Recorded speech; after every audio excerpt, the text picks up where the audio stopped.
नमस्कार किसान भाइयों, आज हम देश के अन्नदाताओं पर आई एक नई मुसीबत पर बात करेंगे।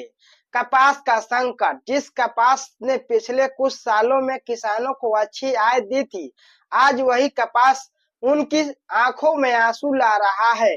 कॉटन कॉर्पोरेशन ऑफ इंडिया के मुख्य प्रबंधक निदेशक ललित कुमार गुप्ता ने कहा है कि किसानों को कपास की खेती में बनाए रखने के लिए वस्त्र उद्योग का सशक्त रहना बेहद जरूरी है, क्योंकि किसानों और उद्योग दोनों के हित आपस में गहराई से जुड़े हैं।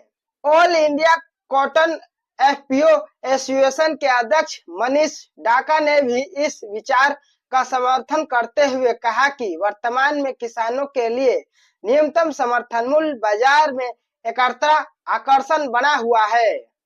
उन्होंने चेतावनी दी कि यदि किसानों को एमएसपी तक आसानी से पहुंच नहीं मिली तो अगले साल कपास की बुआई का क्षेत्र घट सकता है। ललित कुमार गुप्ता ने कहा कि फिलहाल भारत ने चालू कैलेंडर वर्ष के अंत तक कपास का आयात शुल्क हटा दिया है। कपास के निर्यात में बढ़ोतरी से घरेलू उद्योग किसानों से अधिक मात्रा में खरीद कर सकेगा।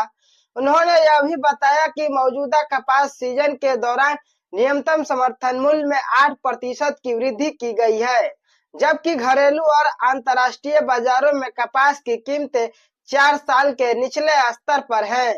मनीष डागा ने जलवायु परिवर्तन, जलभराव और फसल की गुणवत्ता में गिरावट को मौजूदा चेतावनियों के रूप में रेखांकित करते हुए कहा कि कपास के फूल आने में देरी और गुणवत्ता में कमी से बाजार पर असर पड़ सकता है। उन्होंने यह भी कहा कि वस्त्र उद्योग की कम खरीदारी के चलते इस साल कपास का भाव न्यूनतम समर्थन मूल्य से ऊपर बढ़ने की संभावना कम है। उन्होंने उम्मीद जताई कि यदि सीसीआई 1.5 करोड़ गांठों से अधिक की खरीद करता है तो किसानों को बड़ा लाभ होगा, लेकिन साथ ही यह भी जोड़ा कि खरीद की शुरुआत और गुणवत्ता वाले कपास की उपलब्धता ही असली चुनौती होगी।